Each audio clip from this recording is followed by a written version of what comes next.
Hey, this is Notser, and this is the Tier 9 Japanese cruiser Ibuki. It has 10 main guns, 8 secondary guns, 66 AA guns, 16 torpedoes, a top speed of 35 knots, total health 39,000. For my modules, reduce crit chance on main battery, increase range and accuracy of the main battery, reduce the chance of flood and fire, faster rudder shift, and concealment. For my commander, situation awareness, basic firing training, faster turret traverse, superintendent, demolition expert, and concealment again. We are on the map Hotspot, and I just ran into the Kagero because I'm trying to get over to B. B is generally ignored in the North American meta. I don't really like it, so I try and take advantage of that. Game's fairly normal, a ton of cruisers on each side, only one destroyer per team, no aircraft carrier of course. Why would we ever have aircraft carriers?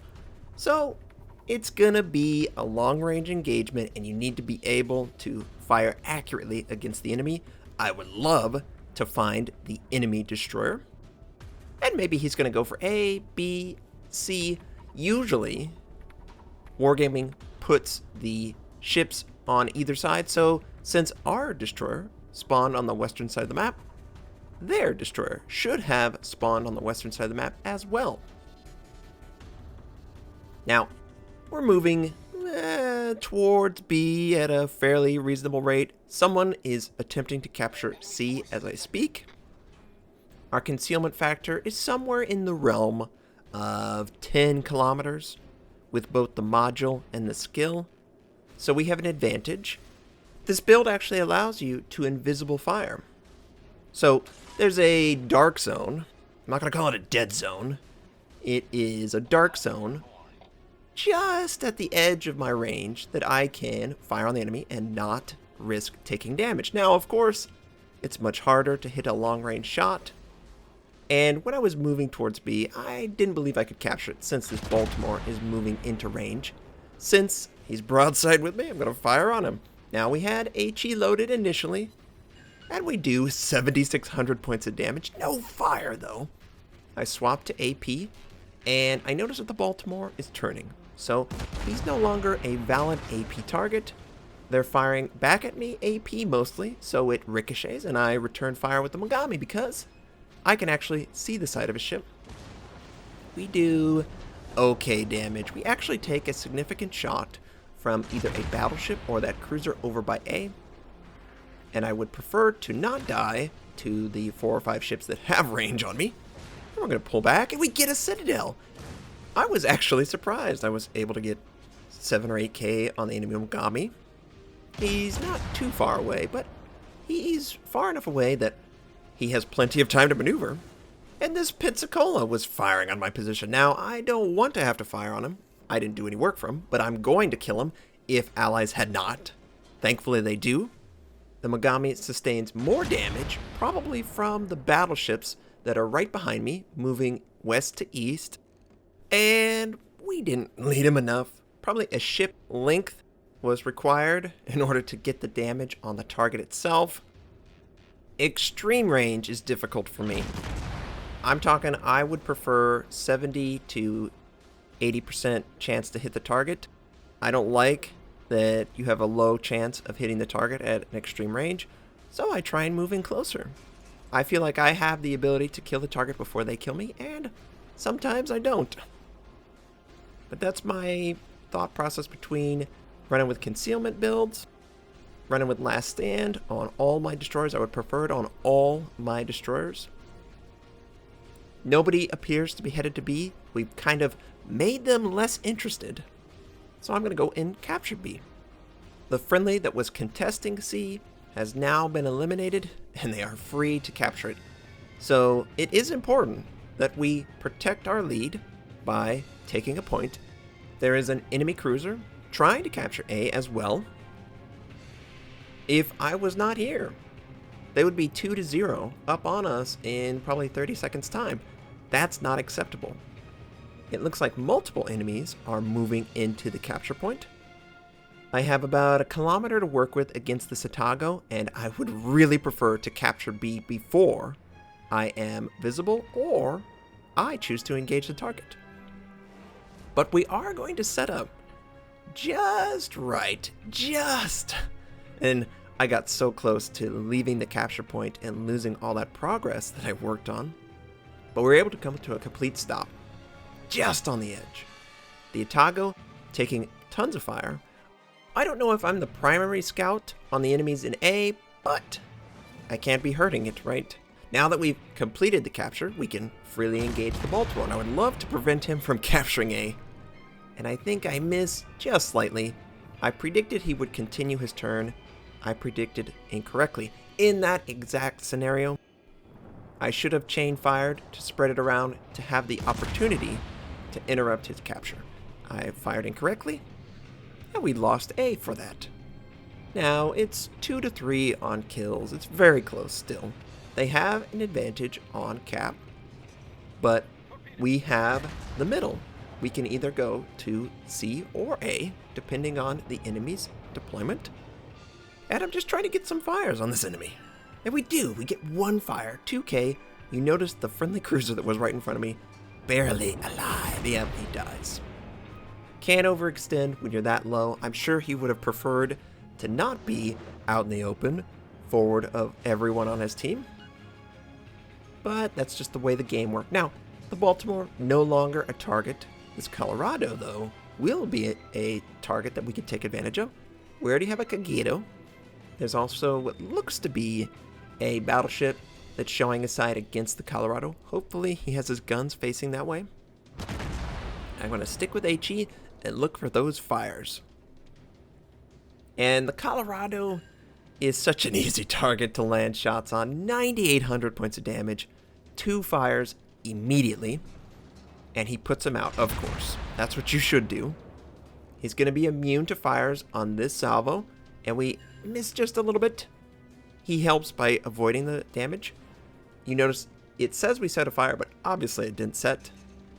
He was still immune. Now, he shouldn't be immune to this salvo, and he takes torpedoes from the friendly. He is also set on fire. I believe now he is burning and flooding. He's burning up, and there's tons of water coming in. Why doesn't it work against each other? Who knows? It's magic.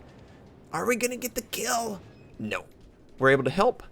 I swapped to AP thinking I would see his broadside. He did not. And about half of the rounds ricocheted. Not ideal.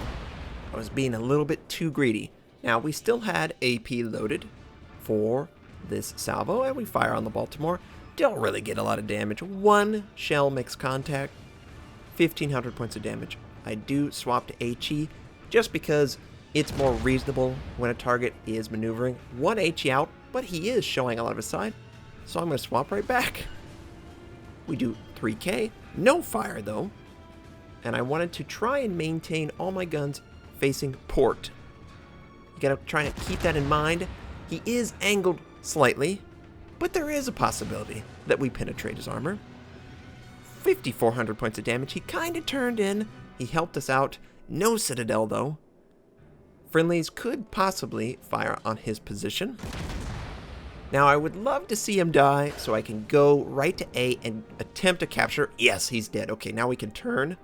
The Kutuzov tries to fire on us, but we're able to avoid it.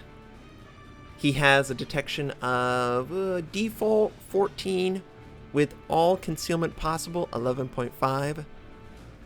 We have an advantage of about 1.5 kilometers if he's running with that build. I don't know that he's running with that build. Looks like the eastern side of the map, we have lost control of it. We definitely need this capture point.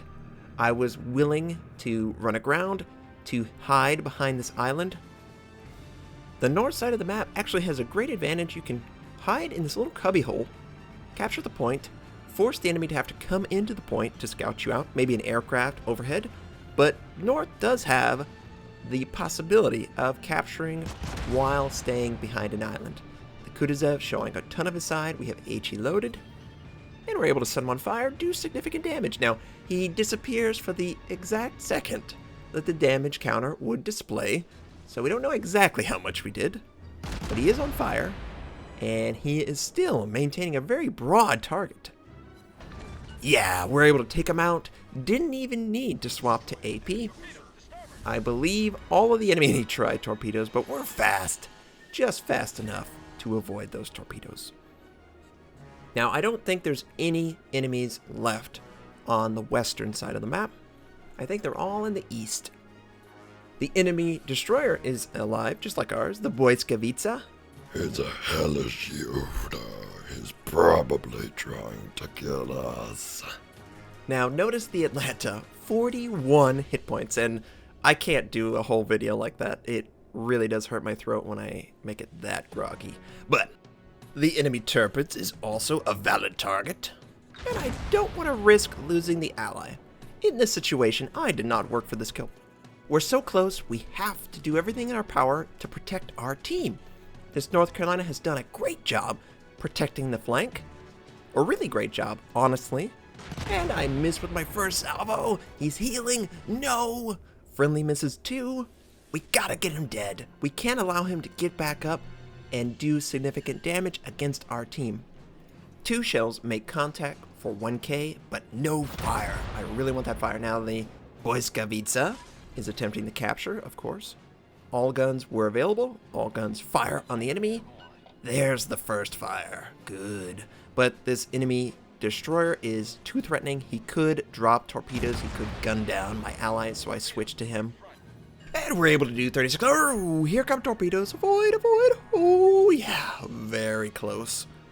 And he pops his smoke, of course. We're not going to waste a gun cooldown. We're going to fire on the Tirpitz. It's still low. It still needs to die. And Friendly's able to take him out. The Błyskawica moving a little fast, though. And I was like, oh, crap. A guy on my flank. I don't want this, so I'm going to angle against the rune. He does pretty good damage considering he caught me in the open. But we're able to engage the Błyskawica. Barely alive. Is he going to die to the fires? He can't put him out. Yes, we take him out. Goodbye, hellish Yoda. And that Atlanta, he's being a real jerk. He's firing behind the island. I know he's low. I was trying to get sight of him. Oh, do we have a chance? So, no, we don't. He's still behind. It's that arc. He's able to fire behind the island. This is a good strategy by the Atlanta. And the enemy rune tried to send out his torpedoes. But changing your direction every once in a while really does work in your favor when you know a ship has torpedoes. But since we can't engage the Atlanta, we're going to engage the rune. Now, he's angled, HE, perfect. And we do okay damage. No fire, though. He's going to have to react, though, to the island, or he's going to pull a Notser. Nobody would want to do that now, would they? And we have just a huge part of his ship. He only has access to his back guns. 4,800. We incapacitate, I believe, his torpedoes, but he's not going to use them. We angle accordingly, and we're able to bounce a lot of AP against our ship. And again, we open up, we fire all guns, and we angle right back. And we earned Confederate. We completely avoid that salvo. And I choose not to open up. I know he has a faster rate of fire. I allow him to fire, hopefully avoiding. Okay, we avoided. Then we open up. We're going to fire and then angle right back. Now, the first little bit gets a fire. The second bit gets 3,800. And I believe he cannot put the fire out. He is going to die. And that Atlanta, that dirty Atlanta, shows himself. We don't need to fire on his position. I'm trying to angle against the Atlanta and try and kill him. But Friendly takes the kill. I'm happy for everyone on our team. We were able to keep the game relevant and eventually win it. We earned Confederate, 3 kills, a Citadel, 11 fires, 2,524 base XP. The Kagero did a great job too. Everyone did a great job. We did around 95,000 points of damage. Not bad. The game felt like we just took what the enemy gave us, and I'm happy about that. I'll take it. I hope everyone enjoyed. I hope everyone has a fantastic day, and I'll catch you next time.